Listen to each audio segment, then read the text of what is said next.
Abra sua Bíblia agora na primeira carta de Pedro, capítulo 3, versículo 13 em diante, enquanto você está achando, já orando. Senhor nosso Deus e Pai, que o Senhor possa usar-me conforme a tua vontade, pelo perdão dos pecados que sempre, meu Pai, eu tenho o costume de entrar na tua presença, pedindo te perdão em nome de Jesus, e que o Senhor possa usar-me conforme a tua vontade, a tua palavra do Espírito Santo, para que a igreja continue sendo edificada neste culto de Santa Ceia, em nome de Jesus, amém, graças a Deus.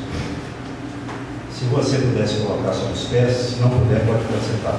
Primeira carta de Pedro, capítulo 13, verso 13 em diante, diz assim. 1 de Pedro, capítulo 13, verso 13. Ora, quem é que vos há de maltratar, se fordes zelosos do que é bom?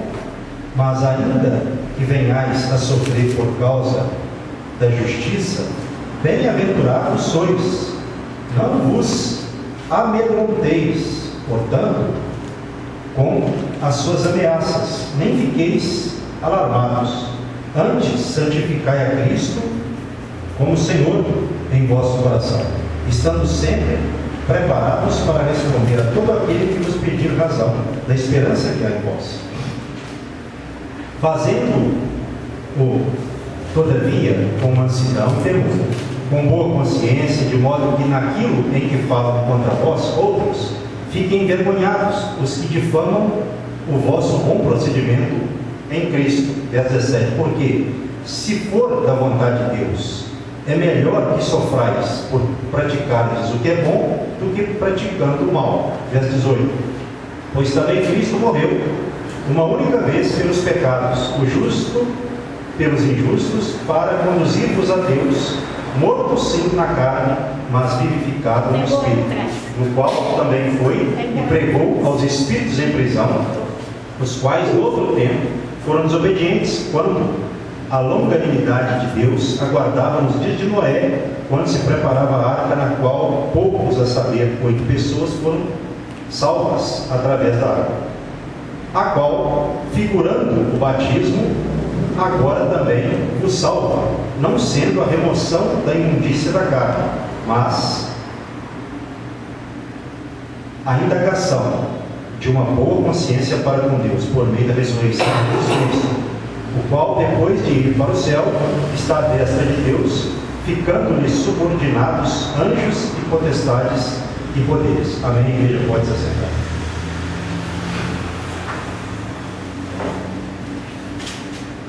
Primeiro versículo, irmãos, diz, né?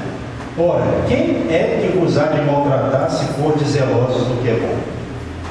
Irmãos, se nós fizermos, a palavra zelosos aqui é fervorosos, né? Na obra de Deus, de modo geral, né? Se nós, na nossa vida cristã, fizermos o que é bom, é mais difícil de alguém nos maltratar, é mais difícil. Porque o versículo seguinte fala assim, verso 14: mas ainda que venhais a sofrer por causa da justiça, bem-aventurados sois. Não vos amedronteis, portanto, com as suas ameaças, nem fiqueis alarmados. Então, se a gente ler só o versículo 13, vai dar uma ideia de que se nós fizermos o que é bom, muito dificilmente nós vamos ser maltratados. Essa é uma ideia a princípio aqui, né? Porém, o versículo seguinte diz que ainda que nós, viermos a sofrer por causa da justiça, se isso acontecer, nós somos bem-aventurados. Porque não existe, né? Obra de Deus sem sofrimento, existe? Quem é que fez a obra de Deus sem sofrimento? Ninguém. O próprio Jesus, quando veio, foi, o nosso, assim, maior exemplo de sofrimento, né?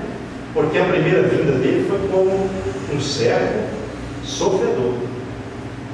Quando a gente estuda, cristologia, ou quando a gente estuda sobre Cristo, a gente estuda isso.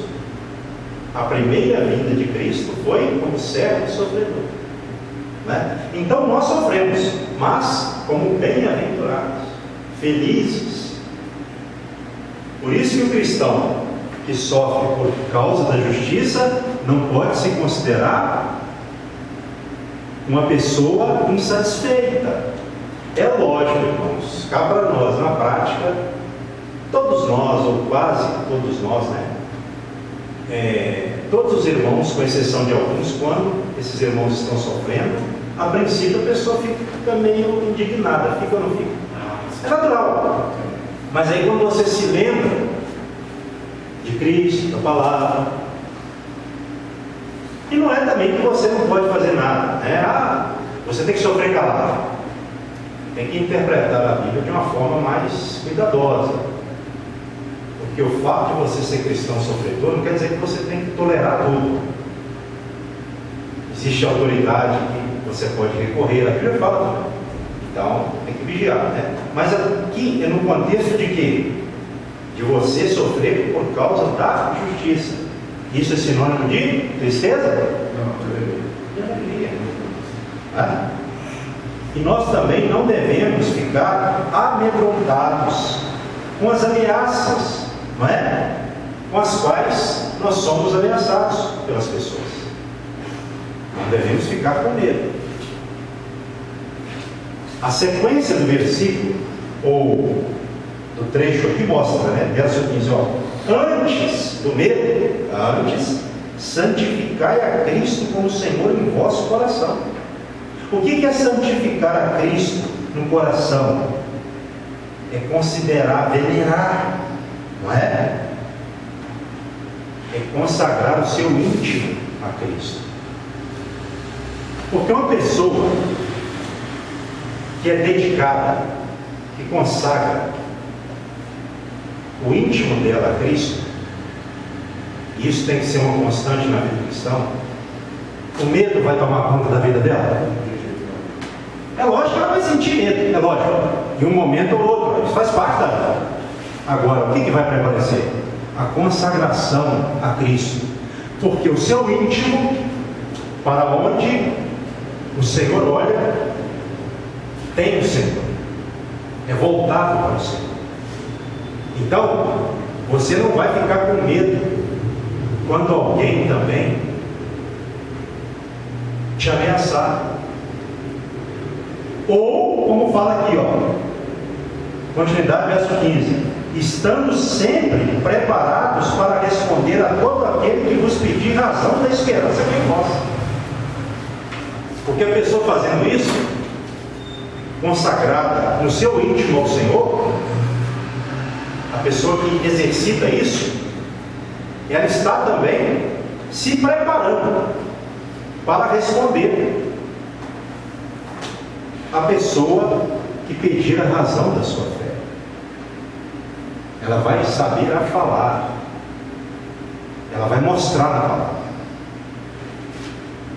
Então, na hora de um momento difícil, em vez de você recuar, você vai mostrar a razão pela qual você crê no Deus da sua salvação.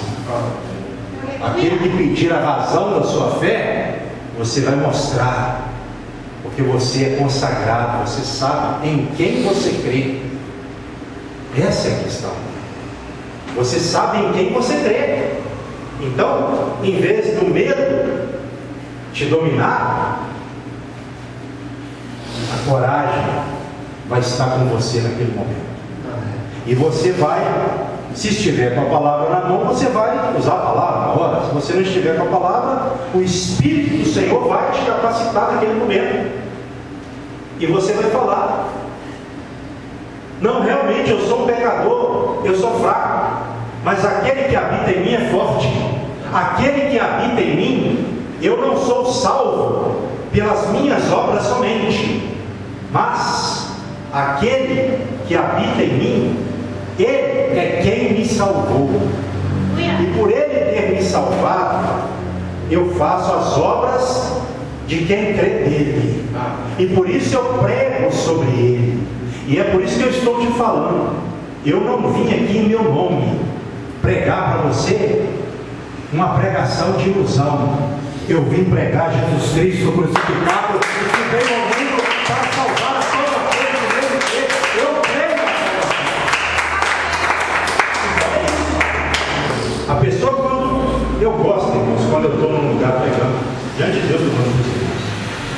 quando alguém começa a perguntar.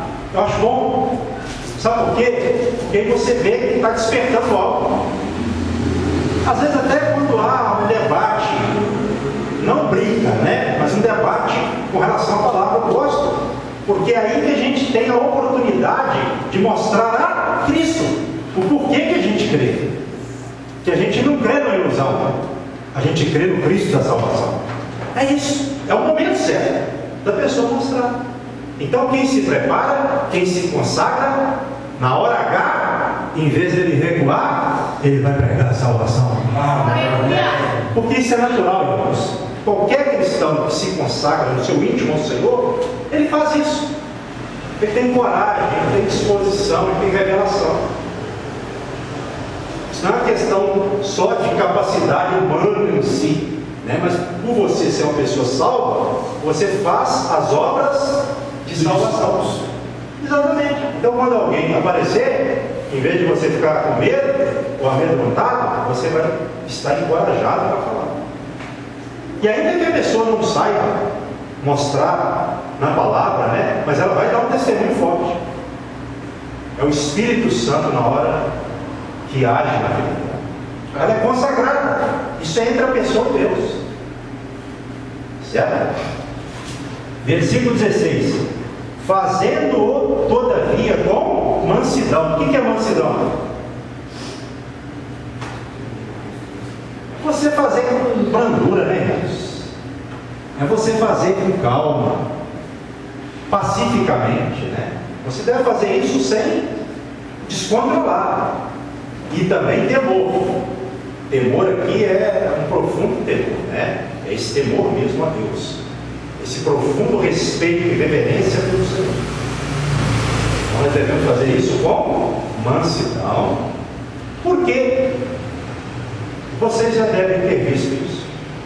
É tão assim, desagradável para a gente chegar num lugar e ver um evangelho descontrolado, falando da palavra, agressivo, todo perdido em seus pensamentos e palavras, né? Envergonha a gente.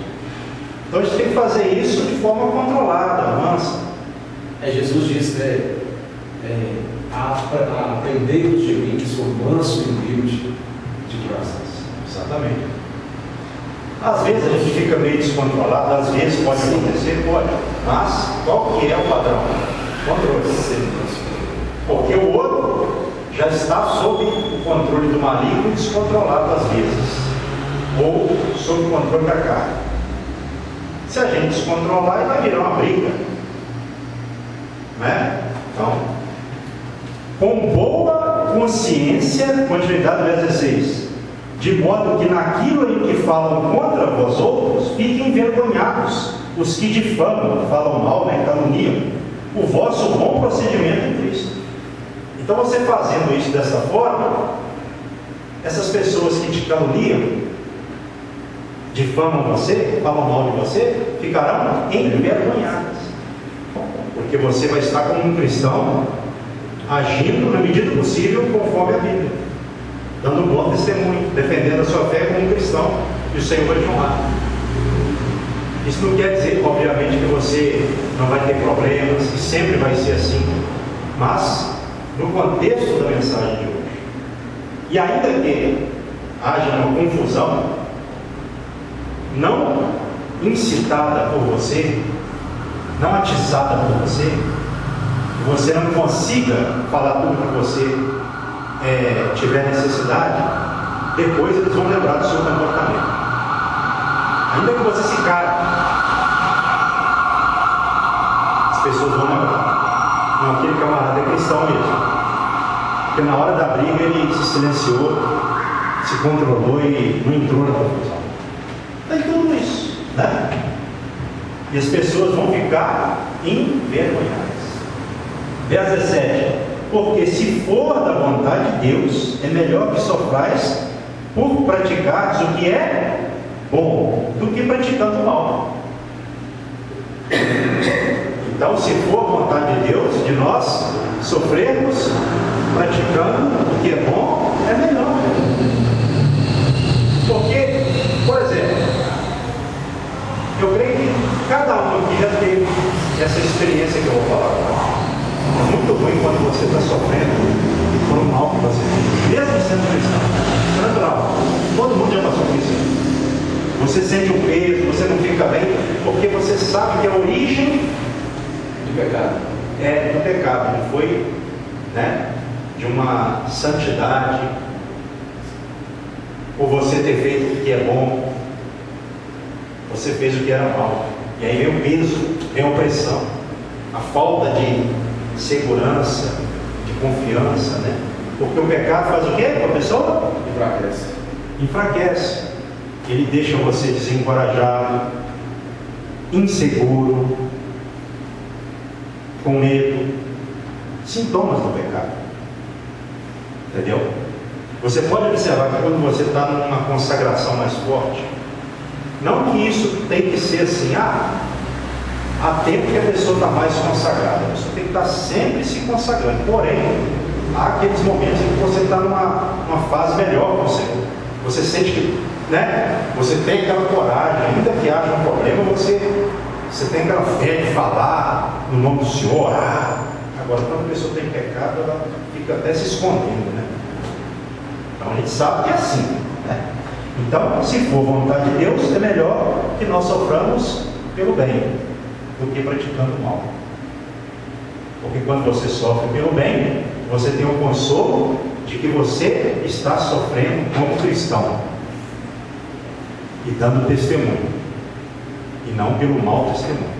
Certo? Glória a Deus. Versículo 18. Pois também Cristo morreu uma única vez pelos pecados, o justo pelos injustos, para conduzir-vos a Deus, morto sim na carne, mas vivificado no Espírito,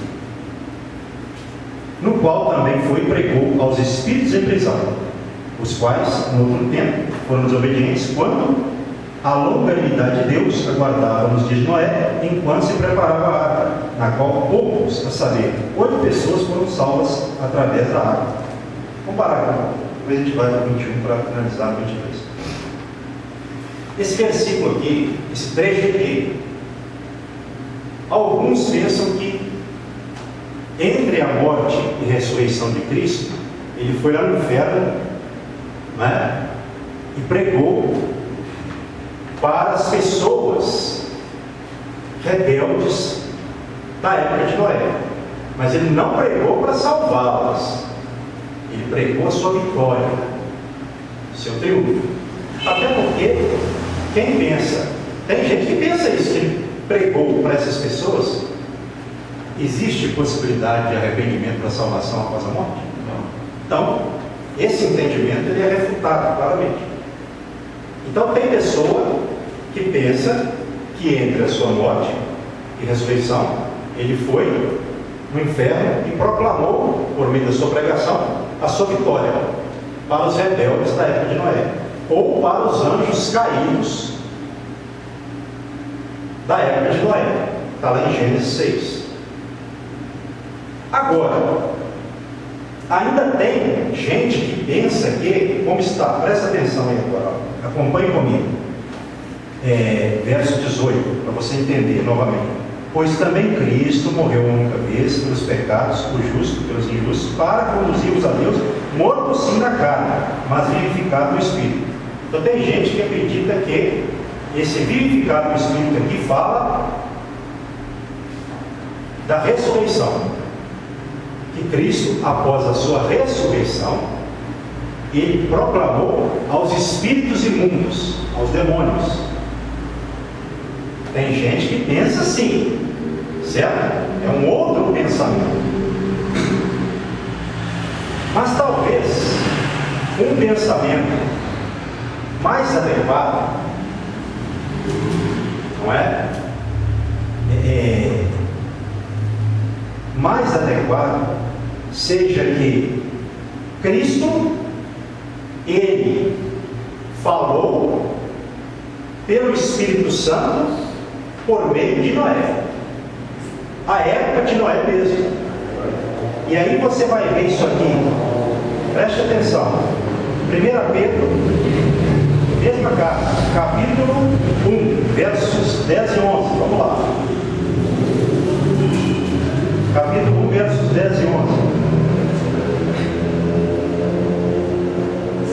respeito da salvação que os profetas indagaram e inquiriram, os quais profetizaram acerca da graça a vós outros destinada, investigando atentamente qual a ocasião ou quais as circunstâncias oportunas indicadas pelo Espírito de Cristo que neles estava, ao dar de antemão testemunho sobre os sofrimentos referentes a Cristo e sobre as glórias que os seguiriam. Então, para quem pensa que Jesus falou, pelo Espírito Santo, por meio de Noé, no tempo de Noé, tem essa base. Talvez seja a mais adequada, porque o que acontece?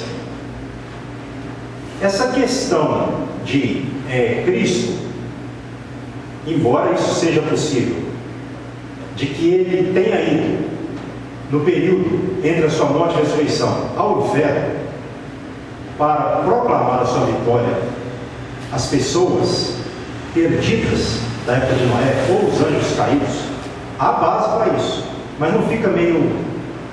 Ele foi lá fazer isso para quê? Fica uma coisa meio estranha, porque por que ele faria isso só para as pessoas da época de Noé? O certo seria ele fazer isso para todas as pessoas que se rebelaram contra Deus, né? Ou os anjos. Então, talvez seja melhor essa explicação, porque você vai ver que na segunda carta de Pedro aí, capítulo 2, verso 5, fala assim, ó. Segunda carta de Pedro, capítulo 2, verso 5. E não poupou o mundo antigo, mas o Senhor Deus, né? Preservou a Noé, pregador da justiça, e mais 7 pessoas, quando fez vir o dilúvio sobre o mundo dos ímpios. Então, Noé pregou o quê? Ele foi pregador da justiça. Certo? Então, talvez essa interpretação seja a melhor.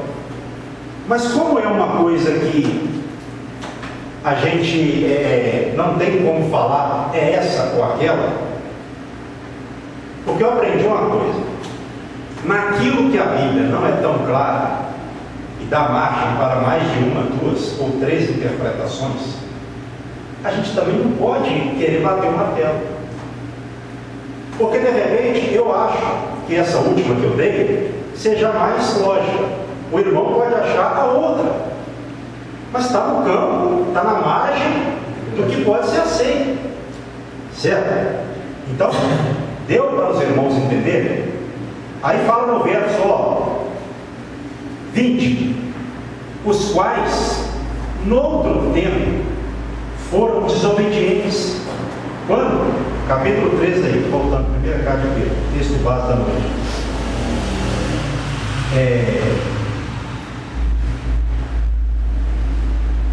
Quando a longanimidade de Deus foi longânimo ou não foi? Assentoso ou não foi com o povo? Foi, né? Exatamente. Aguardava nos dias de Noé, enquanto se preparava a arca, na qual poucos, a saber, 8 pessoas foram salvas através da água. Então, Noé e a sua família, eles foram salvos através da água, porque eles estavam na arca. E aquela água, verso 21, a qual figurando o batismo. Então, a água do dilúvio, ou as águas do dilúvio, foram o quê? Um tipo de batismo para Noé.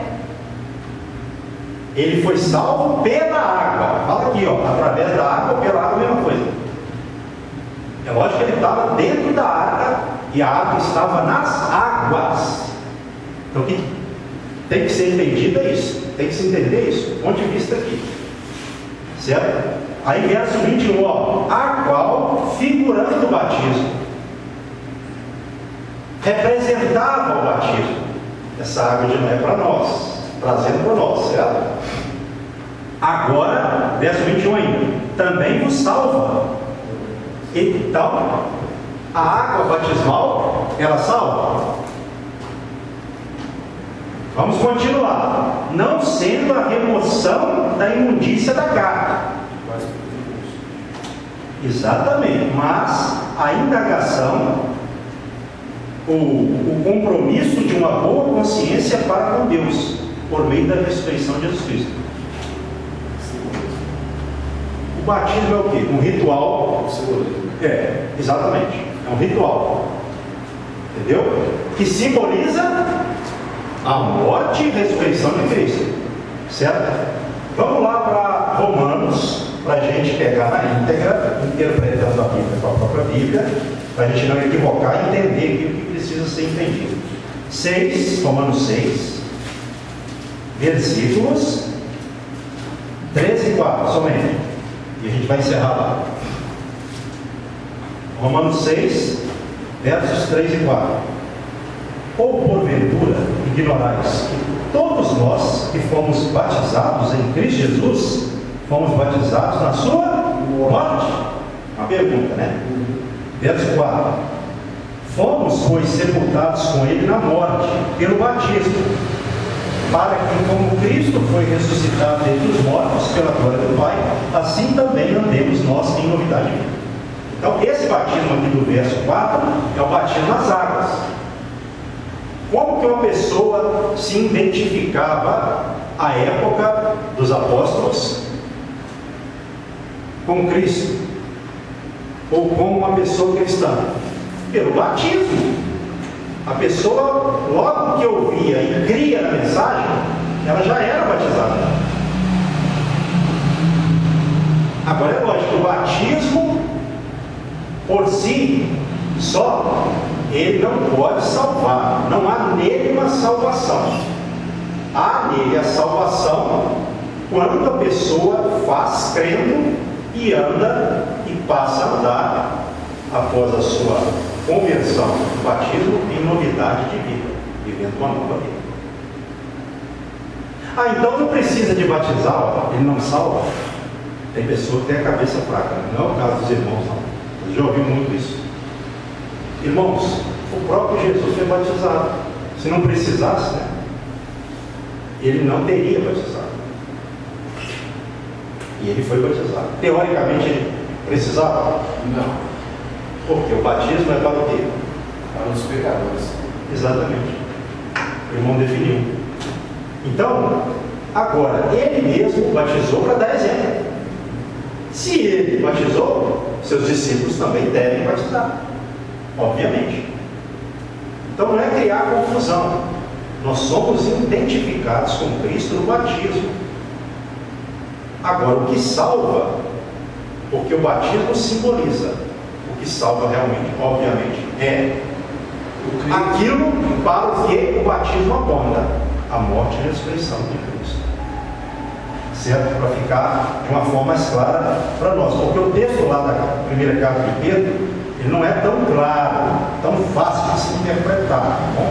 Eu estou usando a Bíblia para interpretar a própria Bíblia, certo? Ficar mais claro o trecho para nós. Voltando lá para a primeira carta de Pedro, diz aqui no verso 21, ó, não sendo a remoção da imundícia da carne, mas o compromisso de uma boa consciência para com Deus por meio da ressurreição de Jesus Cristo. Então, é nesse sentido que foi falado aqui agora, o batismo sendo ali cumprido pela pessoa, mas com essa reverência, essa fé, focando na morte e ressurreição de Jesus Cristo. Certo? O qual, depois de ir para o céu, verso 22, está à destra de Deus, ficando-lhe subordinados os anjos, potestades e poderes. Então, depois que Jesus ele foi para o céu. O que aconteceu? Na verdade, irmãos, todas as coisas ficaram subordinadas a Ele. Ou seja, Jesus Cristo hoje tem poder sobre todos os céus, terra, mar e sobre tudo quanto neles há. Tudo está subordinado a Jesus. Mas é lógico que Jesus, então por que Jesus não define logo a parada? Acaba com o sofrimento na terra. Mas aí, como ele é obediente, ele tem que esperar a hora certa dele vir. Porque a Bíblia fala desses acontecimentos que estão acontecendo e vão continuar até um certo ponto acontecendo. Ele não pode violar o que já está escrito também, porque ele é obediente. Quando ele veio à terra, ele foi caracterizado principalmente pelo quê? Pela obediência ao Pai. E porque ele obedeceu ao Pai, hoje ele tem toda a autoridade nos céus e na terra.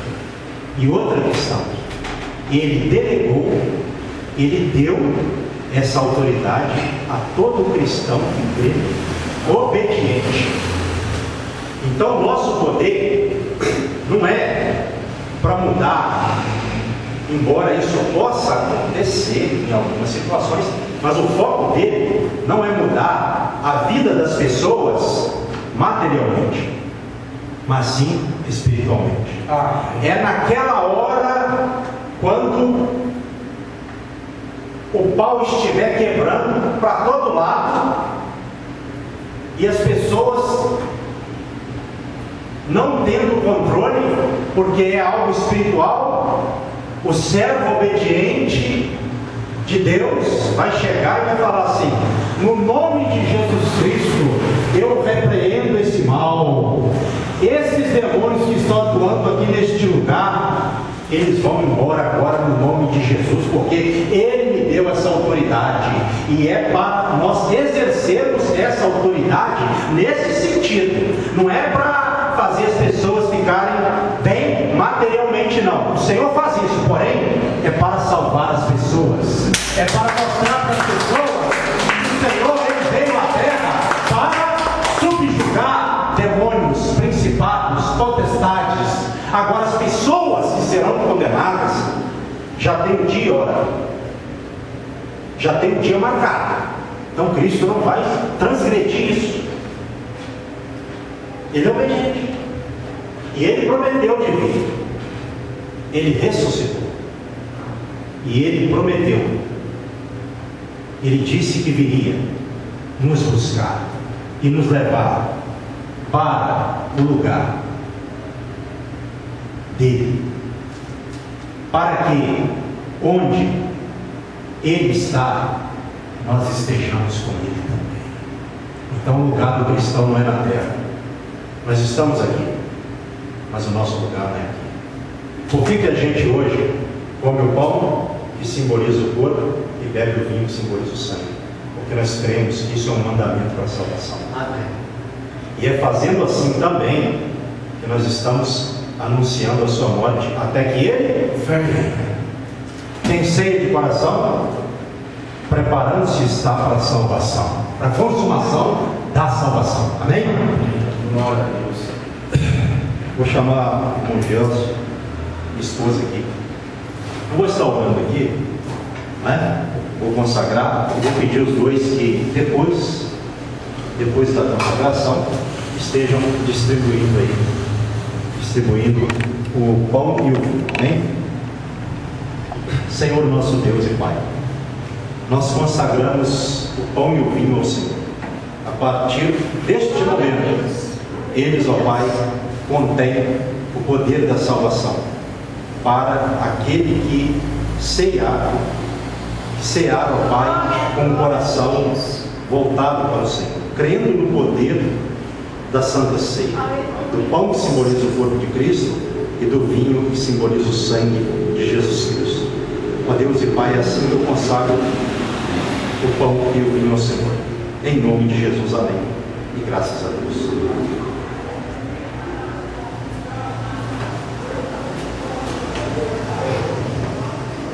Irmãos, quem pegar o pão e o vinho pode já entrar em oração, tá bom? Para a gente depois já orarmos aqui e assim pedirmos, né? A Deus que em nome de Jesus esteja nos perdoando os pecados para a nossa salvação. Amém?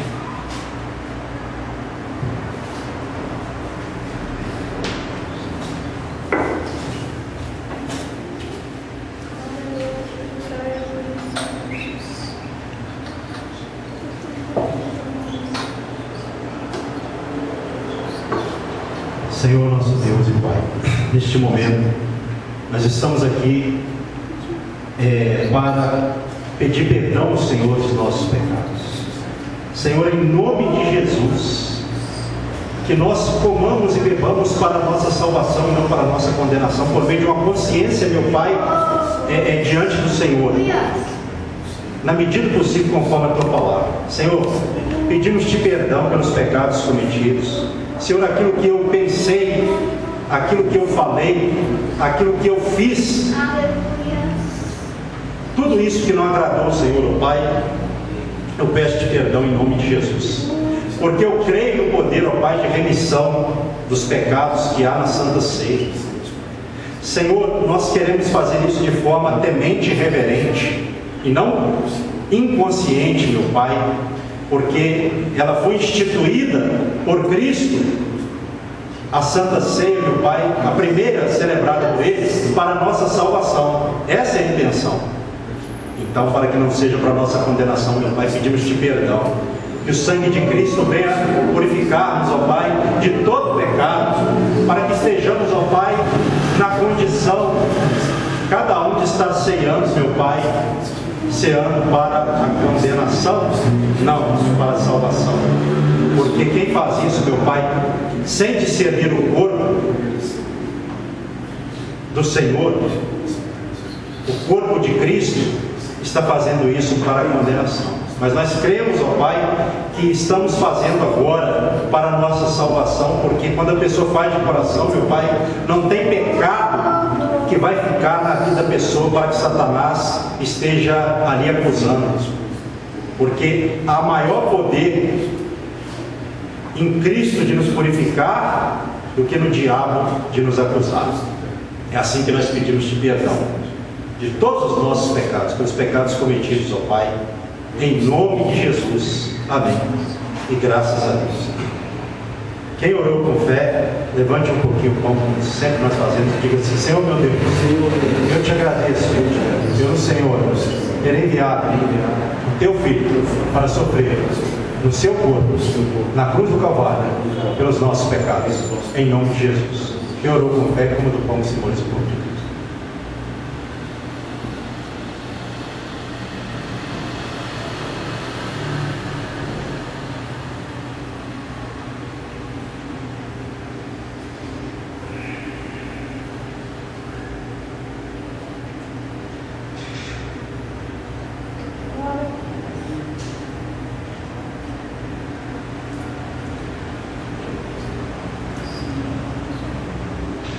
Já acabou de comer, de igual forma, um pouquinho só o cálice, fica assim: Senhor meu Deus, eu te agradeço pelo Senhor ter enviado teu Filho para verter o seu sangue na cruz do Calvário para a purificação das nossas vidas de todo o pecado.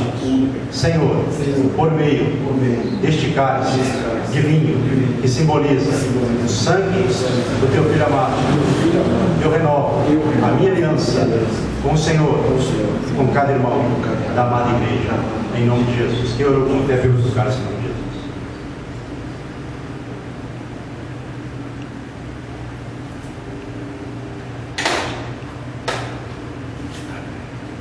Amém. Louvado seja Deus.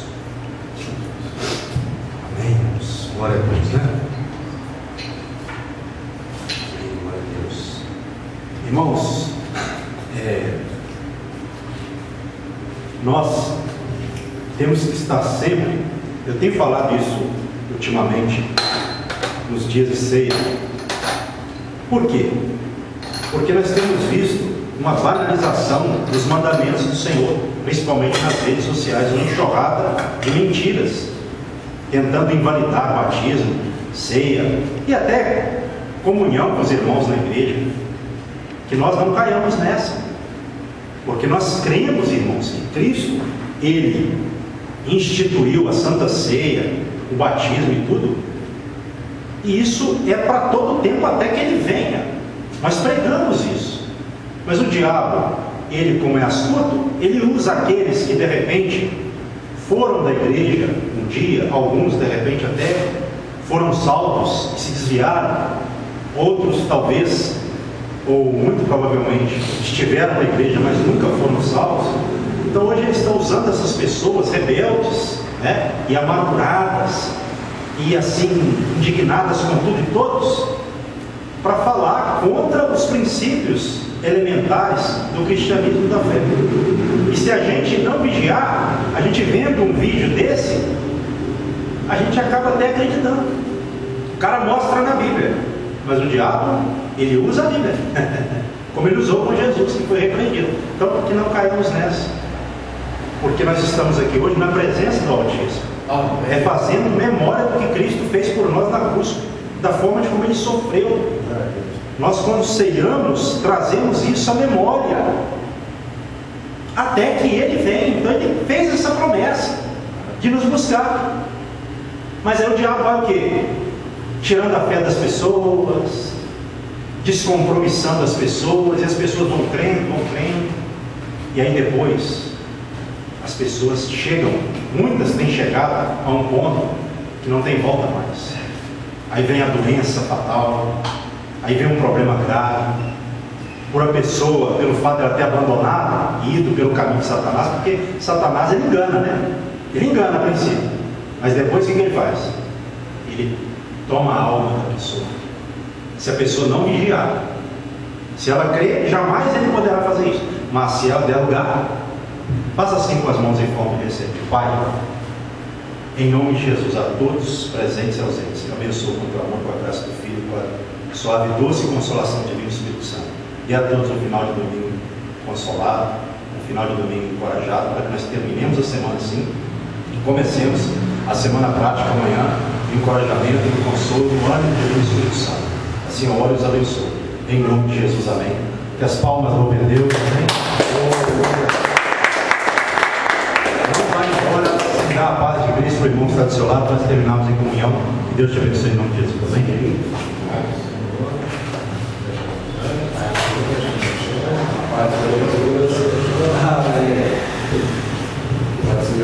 Ô, meu irmão. Tá.